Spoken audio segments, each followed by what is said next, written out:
Hey everybody, it's me Margaret, and I'm here to talk about the Sentro knitting machine again.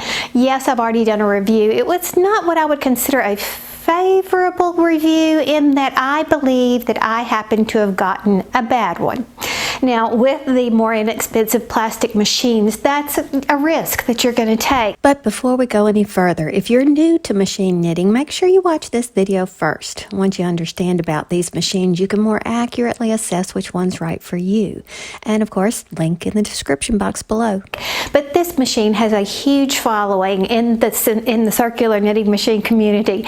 They love it, probably because it's better priced than the top of the line AliExpress, this red and black one here, and it also has 2 more needles than the AliExpress does, and there's a benefit to that. Let me cut to the previous review for that information. Now, this one has 46 needles, and in my opinion, it is the best machine on the market. These 2 are the best circular knitting machines to date.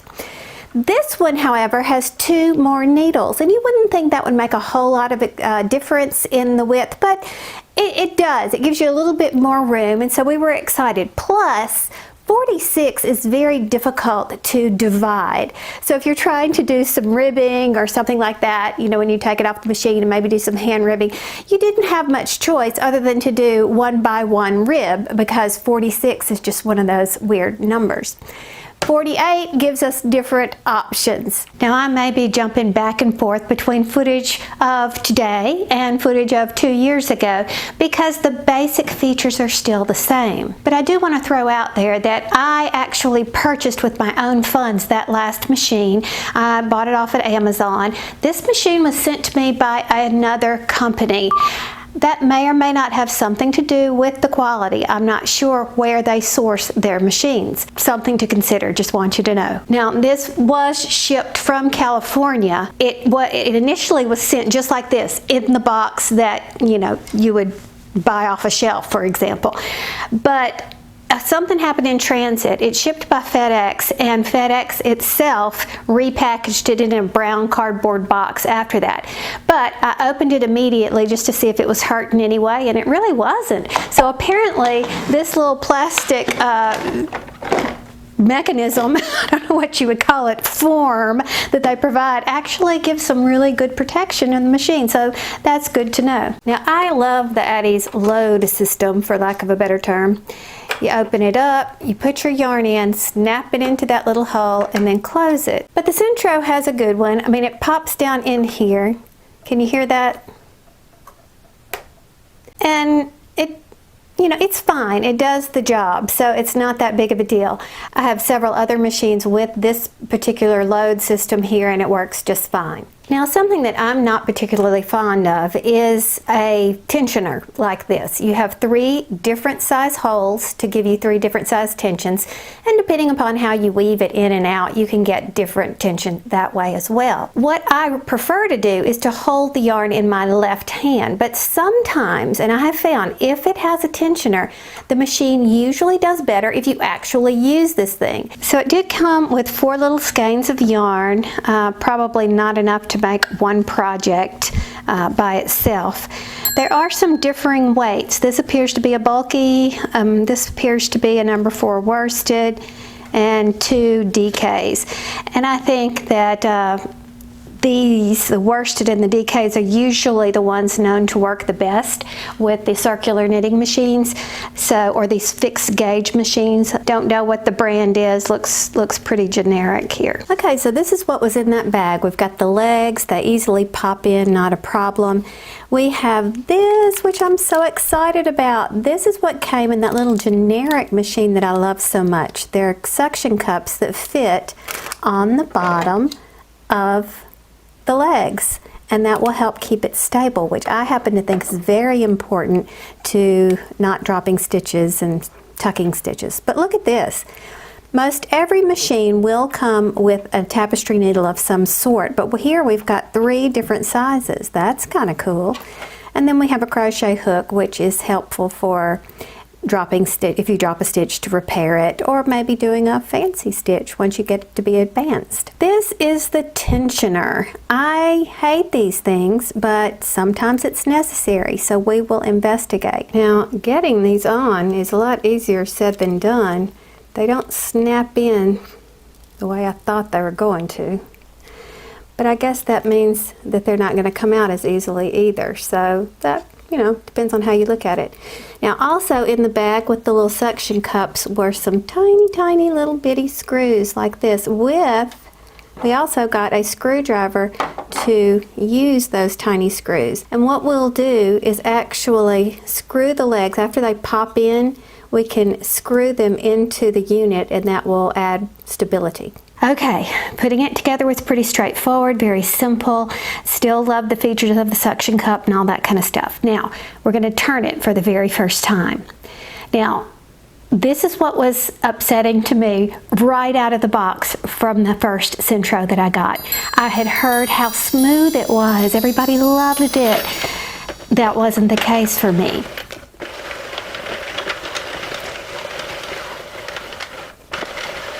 I'm going to have to say I don't like the way this feels right out of the box. I feel like it needs some sort of greasing, lubrication in there. Kind of hangs a little bit, but we'll see. Let's give it a try. So let's see how it goes with this one.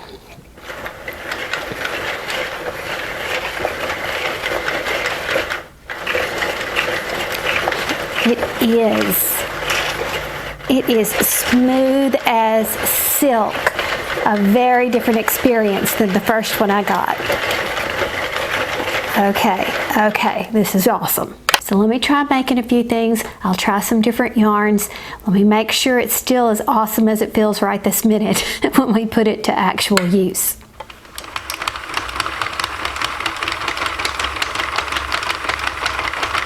Has an average noise level. I wouldn't consider that to be too noisy.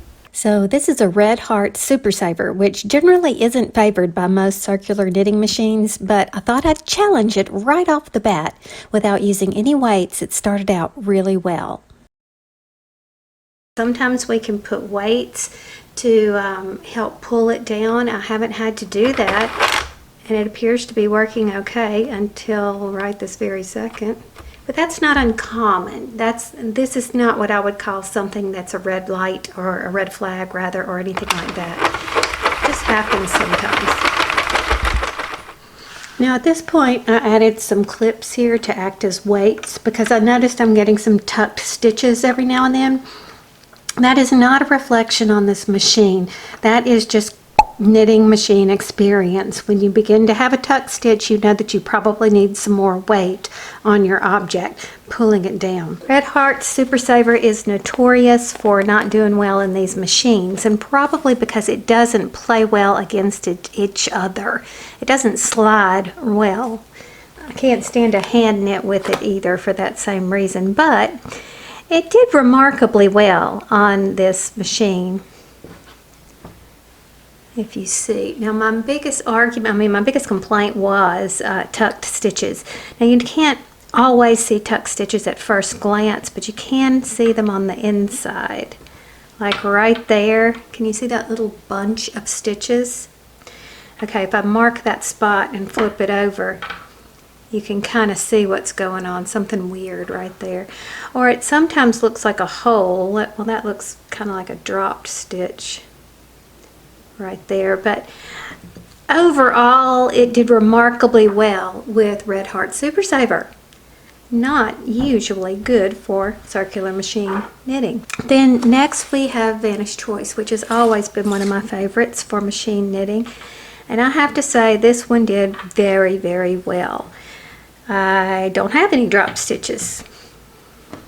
Can't make it lay flat either. I think you can see that is beautiful work. So we know that that is a win. Vanna's Choice is a win for this machine. And then we have Premier Basics, one of my favorites, my new favorites to work with as far as acrylics go. It's a good price, and it has that Oeko-Tex, whatever that it is, meaning it doesn't have that many chemicals and all that kind of stuff. It's been checked against it. And I'll have to say that this one did not do as well at first until I learned what the machine liked to do with this yarn. As I was going along, I started to get those tucked stitches like I was getting in Red Heart Super Saver that I did not get in Vanna's Choice. But I noticed that if I applied more pressure with this, more tension, that it sort of fixed itself. So that may be something to consider. And you might want to keep a little notebook when you are using your circular knitting machines, no matter what brand you have, and make little notes about what you find to be true in each brand of yarn. I also notice, and this is typical as well, is when you begin to add more tension, you may get a louder sound, where it kind of sounds like it's popping a little bit, and that's because it kind of is right there. That yarn pops down into place. See, now I'm not getting any of those tucked stitches. They're coming out perfectly, so it just needs a little bit more tension. I'm squeezing a little bit harder right here. I guess alternatively, if you were using the tensioner, you could move into this tighter one maybe. First of all, before I pull it or stretch it or do anything, can you kind of see a line right here? I don't know if you can tell in the camera or not, but I can see it. That is where I change tension. This is the bottom where I started, so it's going to be a looser tension. And it started doing some tuck stitches. Can you see that right there? There's some more on this side. And so I could tell something was not right. Now, and you flip it back this way, you can notice them now that I've pointed them out. So then I began to apply more tension, and that's why you see this funny little line over here. It's because the stitches are basically changing shape. But once I did, the tuck stitches stopped forming and it worked beautifully. So let this be a lesson that for every yarn and every machine combination and every user combination, you have to figure out what works. That's where the experience comes in. So overall, I'm very pleased with this machine. Now a word about counters. And one of the things that this high-end machine, the AliExpress, has is an electronic counter. Both machines have them. So a lot of people really want a counter. You can purchase analog counters that you can mount to the machine, and every time it passes by one round, it counts that round. This one has an analog counter built in. It's very simple to reset. You just push the button, and as you crank and it passes by, one row is counted. It works like a charm. It's not as fancy as the digital, but how fancy do you have to get to count rows? I think this is fantastic. It worked like a charm on my first machine, but it didn't work at all on my new one. Now I'm wondering if this one could have been damaged in the shipping accident.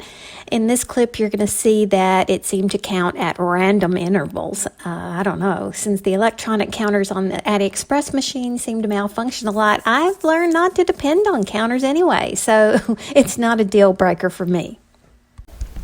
Now, while I was working on it, I noticed that there were some issues. I just happened to look around. Can you see it's like a space. It's kind of a space between this and this. It's like it's not flush against the bottom right here. And I suspect that may have something to do with the damage in transit. And yet, the performance of the machine is still great. So the big question everybody's waiting for, will I recommend this machine? Well, I'm going to tell you like I told you last time. When you're buying an inexpensive copy of a higher end product like the AliExpress machine, you may need to be aware of manufacturing inconsistencies. My last one was not great. This one was awesome, and there are plenty of people who say that the Sentro machine is wonderful, but I think again that depends upon various factors. Now, the company that sent me this, I have a little bit more confidence in recommending 100%, because when I emailed them to tell them about the packaging snafu, I immediately got a response, and it was thanking me for this information, and they were going to contact their logistics team, which I'm assuming would be their shipping department or something like that. That said something to me, to get that kind of quick response. Not to mention the fact that they want to offer you a 10% discount if you order from them, from that link. Now, another thing I wanted to say is that return policies can sometimes be weird with Amazon, and I do a lot of Amazon shopping, so keep that in mind. But it depends upon the account that they have with Amazon. Sometimes you can just send it to an Amazon return spot and boom, you're finished and everything's great. Sometimes it's not that simple. They make you contact the seller directly. So in my case, last time, that would have been a little bit more difficult for me to have returned, and I could not get anybody on the line when I did try to contact them. So I don't know. Another thing that I did wrong that I want to alert you to is that in the last time, I just took it apart to see what was going on the inside. Don't do that, because you can void your warranty, which I was aware of. That was not like a surprise to me or anything like that. But you can't return something when you open it up like that. So if you order from TT Life Mail or whomever, you get it out, you open it up, go ahead and start working with it. If you just feel like it's not right, then attempt your return. Don't go doing what I did and open it up for their video. Just go ahead, package it up, contact them for a return. So at the time of this recording, the price at TT Life Mall is about $50. So using the link in the description box will take about $5 off the price, making this the best price Sentro I personally have seen. Note that free shipping is offered, but limited, so check the shipping and delivery tab before placing your order. But I feel really good about recommending a purchase from this particular company, so take advantage of your 10% discount. Let me know how it goes. Thanks for watching. Bye.